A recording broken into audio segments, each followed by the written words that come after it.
अस्सलाम वालेकुम स्टूडेंट्स। आज छ करूँ क्वेश्चन नंबर 11 तो बे बाकी क्वेश्चंस चैप्टर छ arithmetic progressions class 10th math chapter एम दम एक्सरसाइज यानी एक्सरसाइज 5.2 ये question number 11 one which term of the AP 3, 15, 27, 39 and so on will be 132 more than its 54th term. ये सोन सवाल ठीक। अच्छा यह सवाल मज क्या आमुत वन गो समझो यह सवाल वन यह हसा अर्थमेटिक प्रोडक्शन क्या 3, 15, 27, 39 एंड सो ऑन ठीक। इथे पकान पकान वोत अर्थमेटिक प्रोडक्शन कोत A54 यानी 54th टर्म नश ठीक। यम टर्म क्या क्या वैल्यू ठीक। यह वन सवाल कि तुम हसा करो 54th टर्म क्या एड 132 ठीक। अत नीर कह टर्म सो टर्म क्या ठीक। यह सोन सवाल यानी कि 54th टर्म हसा करो तुम 132 एड तो यह रिजल्टिंग टर्म सो क्या ठीक। करो बे पन पे सपोज कि यह टर्म कस AN ठीक। तो पत करो यह सवाल सॉल्व ठीक। अच्छा यह क्वेश्चन नंबर 11 ठीक। यह लिखो the given AP is the given arithmetic progression is क्या 3, 15, 27, 39 एंड सो ऑन ठीक। वन तो टर्म्स A1 3, A2 15 तो D क्या D गो A2 माइनस A1 मतलब 15 माइनस 3 सह कर बराबर गो सह गो 12 बराबर। अच्छा सवाल वन तुम हसा करो 54th टर्म क्या एड 132 ठीक क्या मोर देन लिखित ठीक। पत वन सो टर्म तौर नेर यानी रिजल्टिंग टर्म सो क्या तमिक टर्म नंबर क्या ठीक। मे वो तुम गोड़े कि रटो सो टर्म क्या AN बराबर लिखो ये late nth term of the AP be क्या 132 more than its 54 term। अच्छा क्या मतलब दैट इज कि AN nth टर्म हसा क्या 54th टर्म खुद कूता ज्यादा 132 ठीक। मैं करो ये एक्सप्रेशन सॉल्व तो वो क्या ठीक। अच्छा AN पाई कर बराबर यह बराबर A1 plus N minus 1 into D ठीक। यह गई यमिश formula AN formula is equal to A54 क्या A1 प्लस 53D यह पाई कित ठीक प्लस गोस 132 ठीक। अच्छा अगर ये वो A1 तो A1 कैंसल क्या A1 तर यूर बन माइनस प्लस A1 तो माइनस A1 गई पुरस कैंसल ठीक। चलो करो फर्दर सॉल्व ये क्या हुआ N माइनस 1 इंटू D क्या D 12 ठीक इज इक्वल टू 53 बे गोस इंटू D यानी 12 प्लस 132 ठीक। पक तो ब्रोट ये गई मल्टीप्लाई बन 12N माइनस 12 ठीक। योर करो मल्टीप्लाई यह बन 636 प्लस 132 ठीक। अच्छा अम पे क्या 12N रोज इथे कन माइनस 12 रोज इथे कन इज इक्वल टू इन दोन गई एड यह बन 768 अम पे क्या 12N रोज इथे कन यह 12 तर अपोर यह बन 768 प्लस क्या 12 ठीक। तो एज रिजल्ट क्या एड कर बन 12N इज इक्वल टू 780 ठीक। तो वन क्या यह बन N is equal to 780 divide by 12 तो ये डिवाइड करो N वैल्यू क्या बन सह बन 65 ठीक। यानी कि 65th term of the AP is 132 more than its 54 term ठीक। क्या लिखो ये लिखो C therefore 65th term of the AP is क्या 132 more than its 54 term ठीक। तो इतकन कोर यह सवाल कंप्लीट पको next question question number 12 one 2 APs have same common difference the difference between their 100th terms is 100 what is the difference between their 1000th terms ठीक। यह सवाल मज क्या आमुत वन कि 2 AP यमन दशवनी सेम कॉमन डिफरेंस ठीक। पत क्या कोर सपोज करो अकिस APs 100 टर्म A100 तो बेकिस APs 100 टर्म B100 ठीक। तो पत कर यमन दशवनी क्या डिफरेंस ठीक। अस वो अत डिफरेंस नीरान कसा 100 बराबर ठीक। वन सवाल वन तुम वन सा 1000th टर्म तथ क्या डिफरेंस यानी कि 1000th टर्म क्या आसि डिफरेंस ठीक दिमागस मज थोन कि दशवनी एपीएन सेम कॉमन डिफरेंस ठीक चलो वो कितन करो क्वेश्चन ये क्वेश्चन नंबर 12 ठीक क्या लिखोस ये लिखो let first term of one AP be A1 and first term of other AP be क्या B1 ठीक ये थो ख्याल मज अख चीज कि A1 थवन ग्रेटर देन B1 ठीक अच्छा सत क्या लिखुस लेट कॉमन डिफरेंस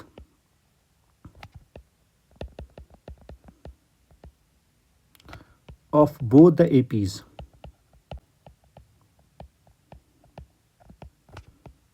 B क्या D क्या कॉमन डिफरेंशियल दशवनी सेम ठीक वह क्या आमुत दिन कि डिफरेंस बिटवीन 100 टर्म्स इज 100 ठीक ये क्या लिखो ये अकॉर्डिंग टू क्वेश्चन ठीक क्या difference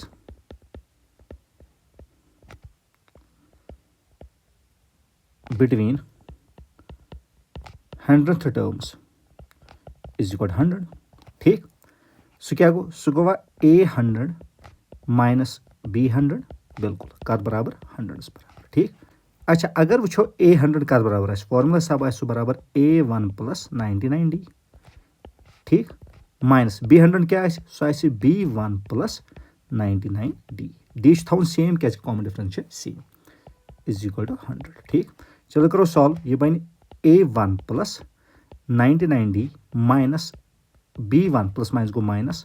99D is equal to 100 ठीक वह तब पॉजिटिव 99D तो नेगेटिव 99D क्या कैंसल अत क्या हुरो अत हुरो A1 माइनस B1 कत बराबर 100 बराबर ठीक या थो इस फिलहाल नाव फर्स्ट अच्छा वह सवाल वना कि तुम करो सा डिफरेंस बिटवीन देयर 1000 टर्म्स ठीक यानी कि 8000 माइनस B1000 कूत आस चलो वो अच्छा ये लिखोस वन ये लिखोस नाउ डिफरेंस बिटवीन 1000 टर्म्स सो गो इज इक्वल टू क्या 8000 माइनस B1000 ठीक अच्छा फॉर्मूला साहब क्या 8000 सो गो A1 प्लस 999D ठीक इथे का माइनस B1000 क्या सो गो B1 प्लस 999D ठीक ब्रैकेट थवन जरूरी अगर तुम ब्रैकेट थो तेल नी यह सवाल जवाब बिल्कुल कहें चलो पको ब्रो ये बन A1 plus 999D minus B1 plus minus गो माइनस बेस 999D ठीक बे क्या गि ती कि पॉजिटिव 999D तो नेगेटिव 999D गि कैंसल तो अत क्या द्राव A1 माइनस B1 ठीक अच्छा ये क्या द्राव A1 माइनस B1 अगर तुम फर्स्टस मज वो यो A1 माइनस B1 क्या यह 100 बराबर बह लिखा ये that is A1 minus B1 is equal to 100 ये लिखोस फ्रॉम फर्स्ट ठीक गो दैट मीन्स कि 1000 टर्म्स का डिफरेंस अल्टीमेटली कर बराबर द्राव सो A1 माइनस B1 गो ये क्लियर कि चाहे तुम करो डिफरेंस बिटवीन 100 टर्म्स या डिफरेंस बिटवीन फर्स्ट टर्म्स या डिफरेंस बिटवीन 1000 टर्म्स तो नी सेम वैल्यू क्या 100 बराबर go that means difference between 1000 terms क्या सो 100 ठीक ये क्या लिखोस बोन कन यी क्या therefore difference between 1000 terms is equal to 100 ठीक तो इत कन गो ये सवाल तो कंप्लीट चलो पको नेक्स्ट क्वेश्चन को ये question number 13 how many 3-digit numbers are divisible by 7 ठीक या सवाल मज आमुत प्रश्न कि तुम वनो सा कत्या 3-digit numbers यम जन divisible by 7 ठीक चलो वो सवाल कितन कर ये क्वेश्चन नंबर 13 ठीक ये लिखो गोड़े the AP formed by 3-digit numbers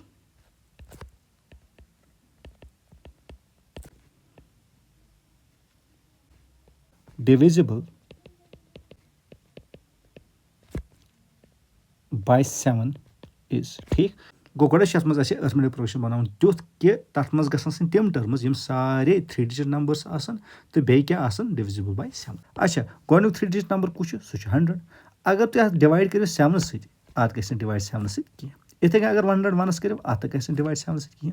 102 करियो डिवाइड आत गसन 7 सत की तो हेकियो चेक कैलकुलेटर्स पे कर ठीक वाता वाता युथु तु वइते 105 निश ठीक आत तु डिवाइड करियो 7 सत आत गसन डिवाइड 7 सत को योहे 105 बने सन गोनिश टर्म क्या कि नंबर 3 डिजिट नंबर तो बे डिविजिबल बाय 7 ठीक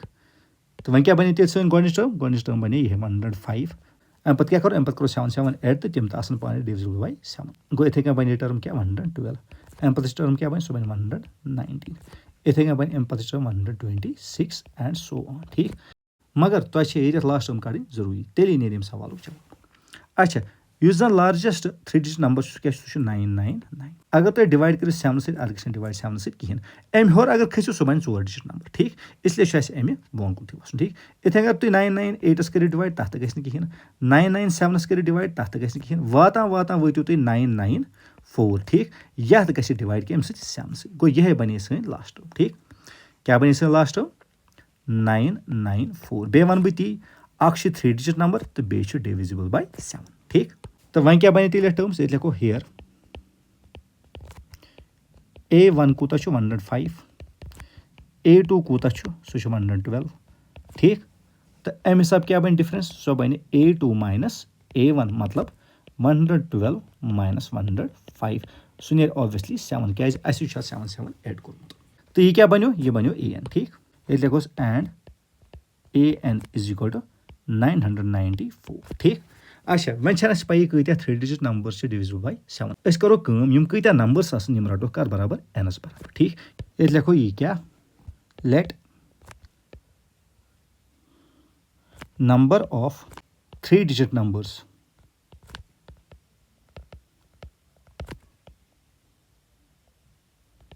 डिविजिबल बाय 7 बी कत्या एन ठीक अच्छा वह करो nth term hence formula apply क्या लिखोस nth term of an AP is given by क्या formula AN is equal to A1 plus N minus 1 into D Treta values AN क्या 994 ठीक A1 क्या 105 प्लस N वैल्यू क्या काड़न -1 तो D क्या 7 further करो सॉल्व ये 994 इज इक्वल टू 105 प्लस ये मल्टीप्लाई यह गो 7N माइनस 7 ठीक ब्रोट पको यह बन 994 इज इक्वल टू 105 माइनस 7 कूत गो सह गो 98 प्लस 7N ठीक 98 तर यप यह बन 994 minus 98 is equal to 7N तो अम हिसाब क्या द्रा 7N यह बन 896 ठीक तो अम पे क्या अम पे गम N रोज पन्नी जाए यह बन 896 डिवाइड बाय 7 ठीक तो डिवाइड कर क्या नीर N वैल्यू यह नीर 128 ठीक गो अम मतलब 128 3 डिजिट नंबर डिविजिबल बाय 7 ठीक ये गो बन कर क्या therefore number of 3 digit numbers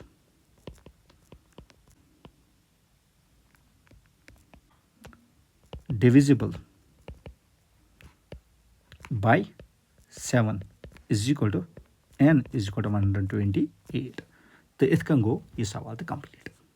पको नेक्स्ट क्वेश्चन ये question how many multiples of 4 lie between 10 and 250 ठीक अच्छे वन कत्या नंबर तिथ यम जन डिविजिबल बाय 4 तो बे लाई करा कत दरमियान 10 तो बे 250 दरमियान ठीक गोडनिकस नंबर युस 10 to 250 दरमियान लाई कर बे डिविजिबल बाय 4 या मल्टीपल ऑफ 4 सह कुछ सह 12 ठीक अम पत कुछ बन नेक्स्ट 16 इथे कन बन नेक्स्ट क्या 20 इथे कन 24 एंड सो ऑन ठीक ये मज तुम लास्ट लिखन जरूरी ठीक है यानी कि लास्ट नंबर युस डिविजिबल बाय 4 बे यमन दोन दरमियान लाई कर सह कुछ सह 248 ठीक गो ये बनो सोन अर्थमेटिक प्रोग्रेशन ठीक चलो करो ये सवाल ये क्वेश्चन नंबर 14 क्या लिखोस the AP formed by multiples of 4 lying between क्या 10 and 250 is ठीक क्या सोन अस क्वेश्चन ये क्या लिखोस 12 16 20 24 and so on up to 248 अच्छा वन तो टर्म्स क्या लिखोस here a1 should 12 a2 should 16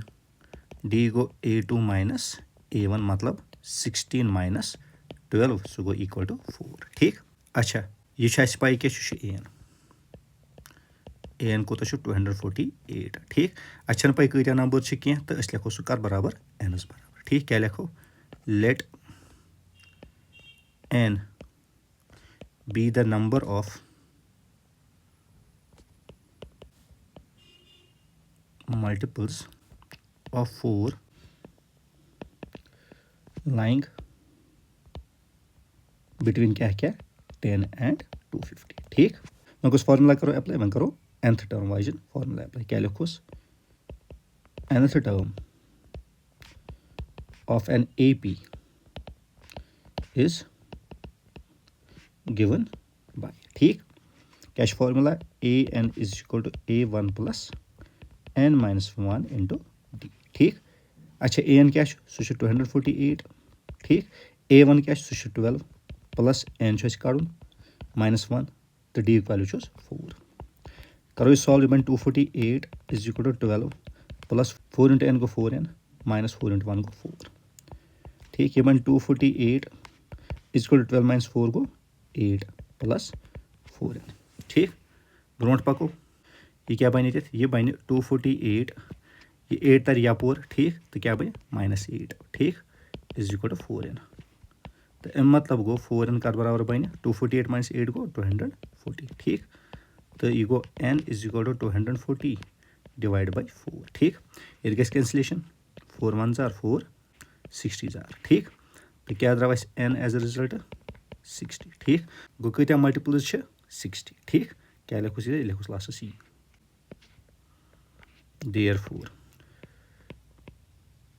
number of multiples of 4 lying between क्या 10 and 250 is equal to n is equal to 60 ठीक तो इतकन गो सवाल तो कंप्लीट पको नेक्स्ट क्वेश्चन ये question for what value of n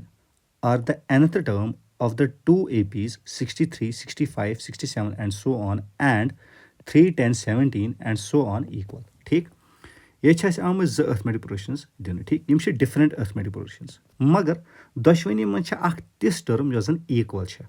so term छान जैसे फॉर एग्जांपल सपोज करो arithmetic progression 1 3 5 7 9 and so on ठीक तो ब्या अर्थमेटिक प्रोग्रेशन सपोज करो यह -5 0 5 10 15 एंड सो ऑन यम दशवे APs ठीक यथ मज डिफरेंस 2 यथ मज डिफरेंस 5 ठीक अच्छा वह अगर तुम यथ चेक करो तो यथ मज थर्ड टर्म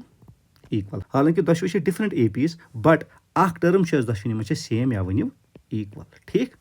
यथ केस मज त्रेम टर्म यानी कि यथ मज n इक्वल टू 3 यानी कि त्रेम टर्म सो दशवनी मज इक्वल ठीक इथे कन यमन दोन APs मज वो कस टर्म इक्वल ठीक चलो वो सवाल कित कर ये क्वेश्चन नंबर 15 ठीक गो लिखो गोनिक AP क्या यानी कि फर्स्ट AP इज क्या 63 65 67 एंड सो ऑन ठीक अच्छा वन तो अत मज क्या टर्म्स यथ मज A1 is equal to 63 A2 65 तो डिफरेंस क्या A2 माइनस A1